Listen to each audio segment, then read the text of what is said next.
जो आपने प्रश्न पूछा, कम से कम अब तक 2000 लोगों ने मुझे ये प्रश्न पूछ चुका है कि इस बार आपको ज़रूर मेयर के पद पर आना चाहिए, तभी ये पटना का विकास संभव हो पाएगा। प्रयास करूँगा और मैं जानता हूँ कि मैं अपने दायित्व को निभाने में जनता के आशीर्वाद से पूरी तरह से पटना का विकास करके बिल्कुल जो 1 नंबर पे जो राज्य है, जो शहर है, उस पर लाने का पूरा प्रयास करूँगा। नमस्कार, आप देख रहे शौर भारत न्यूज और मैं हूं आपके साथ अमित खत्री। आज हमारे खास कार्यक्रम में खास मेहमान हैं अजय प्रकाश। डॉक्टर अजय प्रकाश बिहार एक्यूप्रेशर योग कॉलेज के सचिव हैं। बिहार योग एक्यूप्रेशर कॉलेज पूरे भारत में के साथ साथ 5 देशों में भी इसकी ब्रांचेस है।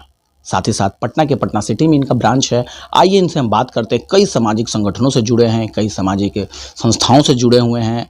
आइए हम इनसे बात करते हैं सबसे पहले कि किस तरह से योग कॉलेज को चलाते हैं और समाज के प्रति क्या इनका अपना योगदान रहा है। सर, सबसे पहले स्वागत है। धन्यवाद। सर, बिहार एक्यूप्रेशर योग कॉलेज के नाम से आप एक संस्था चला रहे हैं और कॉलेज पूरे भारत के छोड़ 5 देशों में भी इसकी संस्था काम कर रही है। बहुत बड़ी बात है। सर, सबसे पहले तो बताएं क्या काम करते हैं सर? बिहार एक्यूप्रेशर योग कॉलेज मूलतः 1972 में एक्यूप्रेशर जनक डॉक्टर चंद्रमा प्रसाद गुप्त जी के द्वारा स्थापित किया गया। हम सभी जान रहे हैं कि पुरातन काल में चिकित्सा कितनी आसानी से हो जाता था, लोग बीमार भी नहीं पड़ते थे। उसका मूल कारण था हमारा खान पान और इन तरह की चिकित्सा विधाओं के बारे में लोगों की समुचित जानकारी और लोगों का उपयोग करना। हमारे शरीर के अंदर ही वो शक्ति है जिससे कि हमारे शरीर का रोग दूर हो सकता है। अगर किसी तरह का रोग होता भी है तो रोग दूर हो सकता है। उसमें से प्रमुख चिकित्सा पद्धतियों में से एक है एक्यूप्रेशर। हम सभी जान रहे हैं कि चिकित्सा विज्ञान के ईश्वर जिसको कहा जाता है वो भगवान धन्वंतरी हैं। भगवान धन्वंतरी के शिष्य सुश्रुत, उन्होंने स्पष्ट लिखा है कि शिरावेदन, स्नेहन और स्वेदन दुनिया की सारी चिकित्सा पद्धतियों के समान अकेले है, जिसे आज के समय में एक्यूप्रेशर, एक्यूपंक्चर और मॉक्सिबुसन कहा जाता है। तो ये हमारे पुराने ग्रंथों में भी इसका दर्शन है और आपके शरीर में जो भी कमियां हैं, जो भी गड़बड़ियां हैं, उसको दूर करने में भी एक्यूप्रेशर सक्षम है और तत्काल ही निदान करने में भी सक्षम है। चिकित्सा उपचार जिसे कह सकते हैं आप, उसके अलावा प्रिवेंशन मतलब ये रोग से बचाव भी करने में पूरी तरह से सक्षम है। तो इतनी अच्छी चिकित्सा पद्धति को दुनिया के सामने आना ही चाहिए था। विभिन्न प्रकार के, जैसे कई नौकरियों को भी मैंने छोड़ा है इसके लिए। आयुर्वेद विज्ञान का चिकित्सक हूँ तो नौकरी भी आया, उसको भी छोड़ते हुए एक्यूप्रेशर विधा इतनी अच्छी चिकित्सा पद्धति कि इसके प्रसार के लिए हमने अपना पूरा जीवन लगाया। कि ट्रेनिंग यहाँ पर बाजाप्तिया दी जाती है। 3 साल का कोर्स होता है जिसमें एनाटॉमी, फिजियोलॉजी सहित सब कुछ, एक्यूप्रेशर के मर्म सारे कुछ का ज्ञान दिया जाता है। और उस ज्ञान के प्राप्ति के बाद जब वो चिकित्सक समाज के अंदर जाकर के चिकित्सा कार्य करते हैं, तो चूंकि मैंने पहले ही बताया कि ये हानि रहित चिकित्सा है, जिसमें किसी प्रकार का कोई नुकसान नहीं होता है और शरीर में तुरंत चेंजेज ला देता है और शरीर को स्वस्थ करता है। कहने का तात्पर्य ये कि ब्लड प्रेशर, डायबिटीज, इस तरीके से जो असाध्य रोग आज के समय में कहे जाते हैं कि ज़िंदगी भर उसका दवा खाना पड़ेगा, तो ऐसी बात नहीं है। एक्यूप्रेशर चिकित्सा विधा में हम उन ग्लैंड्स पर भी संतुलन का इफेक्ट लाते हैं। एक्यूप्रेशर वो कर सकता है और डायबिटीज़ तक ठीक हो सकता है। संपूर्ण बात का एक सार ये है कि एक्यूप्रेशर चिकित्सा विधा एक ऐसी चिकित्सा विधा है जिसमें रोग का उपचार, रोग का निदान और रोग से बचाव किया जा सकता। आपने एक बात कहा था सामाजिक कार्यों में, तो मेरी दिलचस्पी क्या, मैं शुरू से ही मुझे समाज में से बहुत अच्छा लगता है। इसलिए मेरी 3 पीढ़ी, मेरे बाबा जो हैं वो भी चिकित्सक थे, मेरे दादाजी चिकित्सक थे, मेरे पिता चिकित्सक हैं, मैं भी चिकित्सक हूँ। चिकित्सा सेवा जिसको पेशा अगर कहेंगे, चिकित्सक का पेशा क्या है? चिकित्सा करना। तो वो पेशा ही सेवा है। मतलब हमारे अंदर जो है सेवा की भावना ही है। किसी भी चिकित्सक के लिए अगर वो अपने सही रूप में, आजकल की बात मैं नहीं कहना चाहूँगा, आजकल बहुत तरह की बातें होती हैं चिकित्सा सेवा में भी, लेकिन चिकित्सा जो पेशा ही वो सेवा है। तो वो तो अपने अंदर जन्मजात है हमारे अंदर। कि सेवा करना है। इस सेवा के अलावा भी सर आप कई प्लेटफॉर्मों पे, कई मंचों पे भी आप सम्मानित हो चुके हैं और समाज के बीच में भी आप हर समय अपनी उपस्थिति दर्ज कराते हैं। जैसा कि रामनाथ कोविंद राष्ट्रपति के माध्यम से भी आपको सम्मानित किया गया और बिहार के मुख्यमंत्री के माध्यम से सम्मानित किया गया और बहुत सारे ऐसे प्लेटफॉर्म में मंच है जहाँ से आपको सम्मानित किया गया। तो क्या लगता है सर, समाज की सेवा आप चिकित्सा के माध्यम से तो कर ही रहे हैं, समाज की सेवा और अपने माध्यमों से आप करते हैं, कई संगठनों से भी जुड़े हुए हैं। सर दर्शकों को बताएं, बहुत सारे संगठनों से जुड़े हैं, कौन कौन से ऐसे संगठन से आप जुड़े हैं सर? ऐसा है कि शरीर का स्वस्थ रहना तो अति आवश्यक है। शरीर स्वस्थ रहेगा तो मन स्वस्थ रहता है, जब मन स्वस्थ रहता है तो समाज स्वस्थ हो जाता है। समाज जब स्वस्थ रहेगा तो किसी तरह की कुरीतियाँ समाज से बाहर निकलेंगी। इसमें तो चिकित्सा का बहुत बड़ा रोल है, और वैसी चिकित्सा का कि जो हानि रहित हो। लेकिन इसके अलावा भी दो तीन बातें हैं, जैसे कि पेट में भोजन चाहिए, पहनने के लिए कपड़ा चाहिए। तो इस तरह की कमियां कुछ कहीं कहीं पर जहां भी मैं देखता हूं, वहां पर मैं हमेशा तत्पर रहता हूं कि अगर जैसे अभी ठंडा का मौसम था, वैसे समय में बहुतों लोगों को कंबल आदि की आवश्यकता थी, स्वेटर की आवश्यकता थी, कपड़ों की आवश्यकता थी। तो पटना में विभिन्न स्थानों पर स्वेटर, कंबल आदि का जैसे पाटलिपुत्र जंक्शन पर बांटा गया, यहाँ पटना सिटी में बांटा गया, यहाँ बगल में सुल्तानगंज में भी बांटा गया। इसके अलावा श्री कृष्णापुरी पार्क के पास बांटा गया, किदवईपुरी में बांटा गया। कई जगहों पर कंबल वितरण सह कपड़ों का वितरण का भी कार्य किया गया है। जो कोविड से ग्रसित थे तो वैसे लोगों के पास नहीं पहुंच पाए, तो वैसे लोगों के पास भोजन पहुंचाने आदि का भी उनको जो भी ज़रूरत थी वो भी कार्य किया गया। ऑक्सीजन के वितरण में भी हम लोगों ने बहुत कुछ किया, समाज के अंदर की जो किल्लत आ गई थी वैसे समय। इस तरह का कार्यक्रम जो है अक्सर हमारा विगत कई दशक से हम लोग करते आ रहे हैं। संस्थाओं का संबंध की बात कर रहे हैं तो फिर सैकड़ों संस्थाएं हैं जिसमें मैं शामिल हूं, और उसके तहत कार्य करते। सबसे पहले स्वास्थ्य जागरूकता मिशन है, ये कॉलेज तो है बिहार एक्यूप्रेशर योग कॉलेज।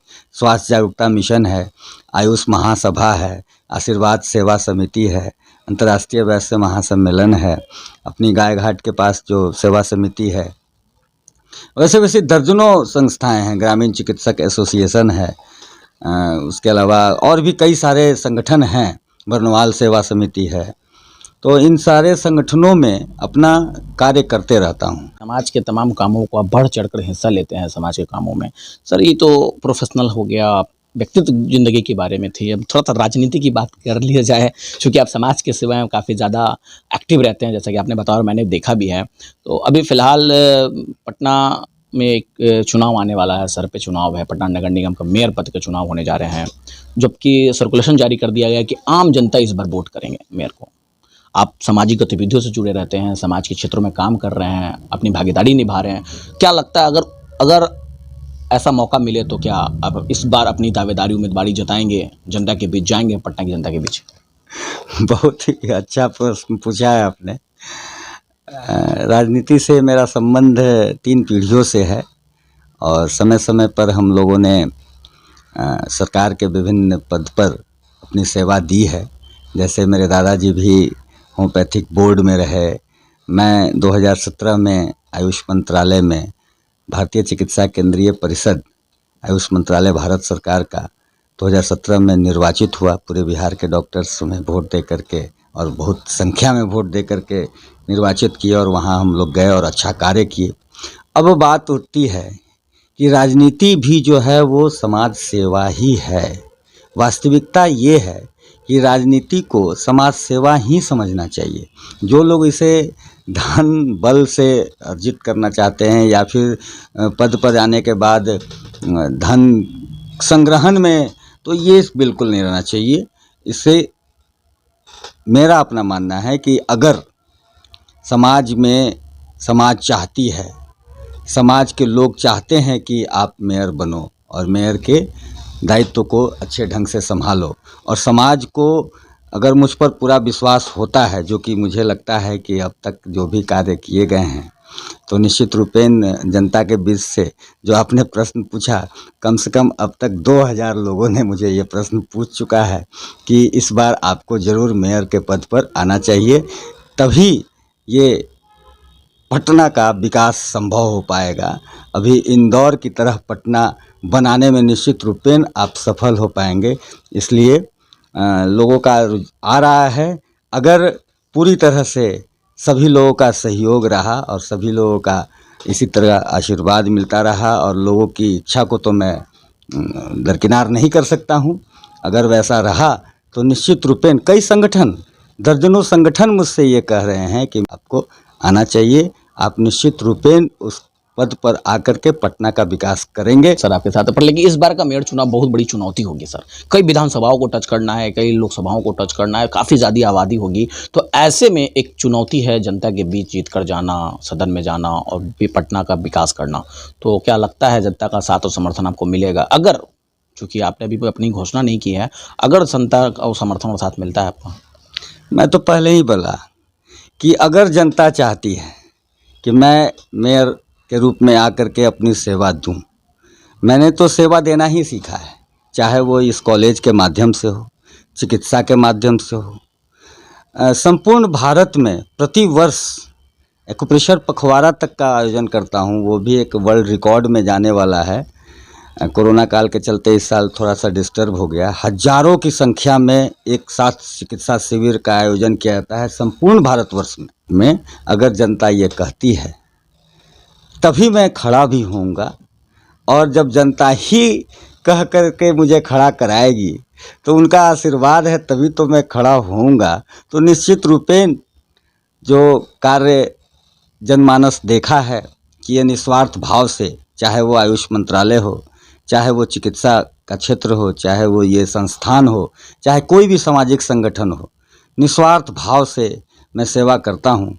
उसी प्रकार अगर वैसी परिस्थिति आई, वैसी स्थिति आई कि मेयर के रूप में पटना को सेवा देने का, तो बिल्कुल ही निस्वार्थ भाव से सेवा दी जाए, प्रयास करूँगा। और मैं जानता हूँ कि मैं अपने दायित्व को निभाने में जनता के आशीर्वाद से पूरी तरह से पटना का विकास करके बिल्कुल जो एक नंबर पे जो राज्य है, जो शहर है, उस पर लाने का पूरा प्रयास करूंगा।